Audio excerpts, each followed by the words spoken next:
हाय दोस्तों, मैं राजेश प्रसाद SAP consultant आपके सामने आज लाया हूँ। कंपनी कैसे क्रिएट किया जाता है, एसएपी एफआईसीओ में कंपनी को कैसे क्रिएट करते हैं इसके बारे में बताएंगे। सबसे पहले मैं यहाँ से एग्जिट हो जाता हूँ और एसएपी एक्सेसरी में जाएंगे और यहाँ पर एसएपी लॉगिन करने के बाद सबसे पहले यहाँ पर हम लोग कंपनी क्रिएट करने के लिए दो वे से जाते हैं। पहले एक मेनू वाइज जिसे हम IMG SPRO IMG के थ्रू जाते हैं। दूसरा है टी कोड भी जो कंपनी को क्रिएट करने के लिए होता है। इसके टी कोड है OX15। यहाँ पर जाएंगे ये कमांड बॉक्स पे, उसके बाद प्रेस इंटर की करेंगे। प्रेस इंटर की करने के बाद यहाँ पर आपको दिखेंगे कि कंपनी जो क्रिएट किया हुआ है सिस्टम में, कुछ कंपनी पहले से क्रिएट किया हुआ सिस्टम में जो यहाँ पर दिखेंगे, जैसे कि इस कुछ कंपनियां हैं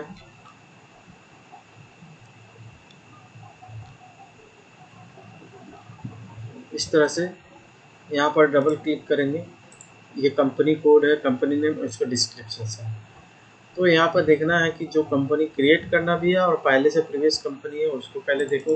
इस पर डबल क्लिक करेंगे तो ये सारे फील्ड्स आपको दिखेंगे। कंपनी, कंपनी नेम, कंपनी के दूसरे कंपनी नेम से और भी जानते हैं तो उनको इंडिकेशन के लिए जान सकते हैं। यहाँ डिटेल ऑफ इंफॉर्मेशन है, कंपनी का डिटेल्स क्या है, कौन सा स्ट्रीट में है, क्या है मेन, पोस्ट बॉक्स का नंबर क्या है, पोस्टल कोड क्या है, सिटी क्या है, सिटी यहाँ बेंगलोर है, और कंट्री IN मीन्स इंडिया, और इसमें कुछ भी कंट्री भी दे सकते हैं। यहाँ पर देखिए स्क्रीन पे दिखेगा ये ऑस्ट्रेलिया, डच वगैरह, इसका इसका शॉर्ट फॉर्म है, इसको आप चूज़ कर सकते हैं। तो यहाँ पर हमने चूज़ किया IN, और लैंग्वेज भी इसी तरह से चूज़ कर सकते हैं अगर नहीं पता है तो। इस तरह से कौन सा लैंग्वेज है किस देश के लिए, किस कंट्री के लिए, तो यहाँ पर DA भी कर सकते हैं, IN भी कर सकते हैं, लेकिन यहाँ फ्रेंच के लिए जो है। लेकिन यहाँ पर सबसे पहले हमने हमारा जो कंट्री में जो बिजनेस चल रहा है, जिस कंट्री में बिजनेस है मेन, उसका लैंग्वेज क्या है, काम करने का नेचर क्या है, उस किस लैंग्वेज में काम करते हैं, तो यहाँ पर इंग्लिश चूज करेंगे। और दूसरी बात है करेंसी यहाँ पर चूज करेंगे INR, क्योंकि इंडियन कंट्रीज में INR चलता है, इसलिए यहाँ पर जिस लोकल कंपनी को बिजनेस करना है, किस करेंसी में करना है और किस करेंसी में प्राय डे टू डे ट्रांजेक्शन होता है, उसके लिए यहाँ पर INR बाय डिफ़ॉल्ट उस सिस्टम के लिए कॉन्फ़िगर किया जाता है।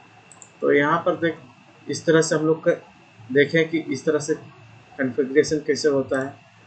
अब जाएंगे, अब इस चीज़ को समझना है कि कंपनी अगर मुझे नई क्रिएट करना है तो क्या करना है।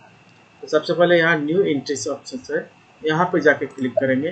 क्लिक करने के बाद आपको मैंने एक ETS कंपनी के बारे में इस तरह से टाइप किया, ठीक है। ETS1 ने एक कंपनी बनाया, कंपनी ऑलरेडी क्रिएट है, यहाँ लेगा नहीं। इससे पहले है कि जब लेगा डिस्कस करते हैं। सबसे पहले यहाँ पर न्यू जाएंगे। मैंने एक इसी तरह से ETS कंपनी ETS1 करके बनाया था, उसको आप देख भी सकते हैं और एडिट भी कर सकते हैं। तो यहाँ पर जाएंगे, सबसे पहले न्यू एंट्री में जाएंगे।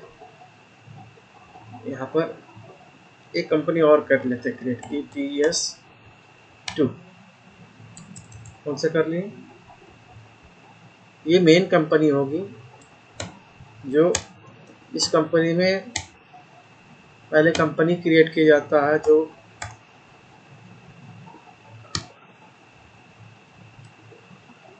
मेन कंपनी कहलाती है।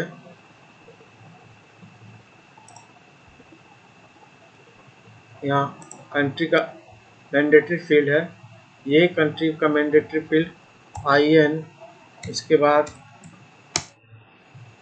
प्रेस एंटर की करेंगे। ये मेन मैंडेटरी फील्ड था, और ये कंपनी का नाम क्या क्रिएट करेंगे,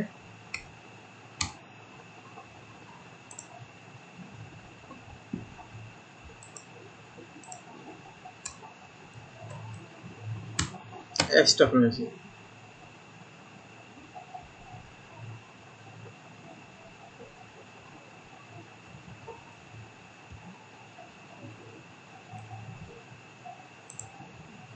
SYS KBT लिमिटेड, इस नाम से कंपनी बनाया और मैंने 10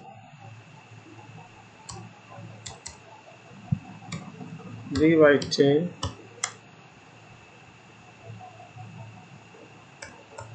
7th स्ट्रीट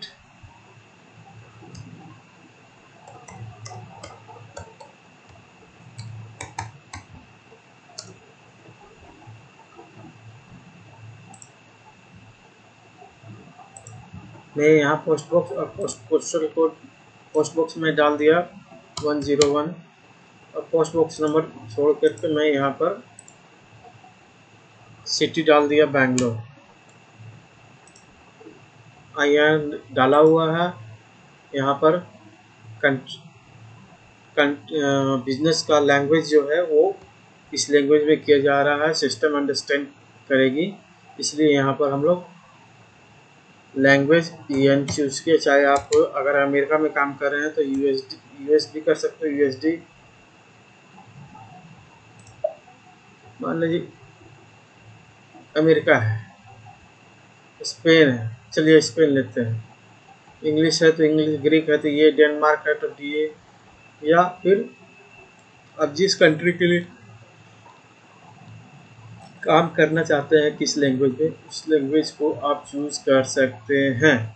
तो हमने यहाँ ज़्यादा इंग्लिश ही चूज करता हूँ और करेंसी INR चूज करता हूँ, क्योंकि हमारा ये कंपनी जो बन रहा है, ये क्रिएट हो रहा है, वो इंडिया कंपनी के लिए है। तो सबसे पहले इसको करने के बाद क्लिक ऑन से इंटर प्रेस करेंगे। इंटर प्रेस करने के बाद आप यहाँ पर क्या करेंगे, सेव करेंगे। सेव करने के बाद आपको ये डायलॉग बॉक्स में prompt for customization, prompt for customizing request आएगा। इसका ये डायलॉग बॉक्स का मतलब है कि आप जो रिक्वेस्ट, ये जो कॉन्फ़िगरेशन सेव किए हैं कहाँ करेंगे, तो ये रिक्वेस्ट में है। रिक्वेस्ट मतलब ये कस्टमाइजिंग रिक्वेस्ट एक ऐसा प्लेस है जहाँ पर डेटा इस नंबर से सेव हो जाता है और इसके शॉर्ट फॉर्म जो प्रोजेक्ट से रिलेटेड है, जो कस्टमाइजेशन से रिलेटेड है, उसको यहाँ टाइप किया जाता है। टाइप करने के बाद आपका अगर ये बना हुआ है तो ठीक है, नहीं तो नहीं बना है तो यहाँ पर न्यू करेंगे, या ऑलरेडी पहले से बना हुआ है ऑन रिक्वेस्ट में जा करके चूज करेंगे किस कॉन्फ़िगरेशन के लिए आप कर रहे हैं। तो मैंने यहाँ पर 2 बनाया है, एक कॉन्फ़िगरेशन के लिए और दूसरा एक मेरा ये क्या है, ये डेटा मेरा बना हुआ है।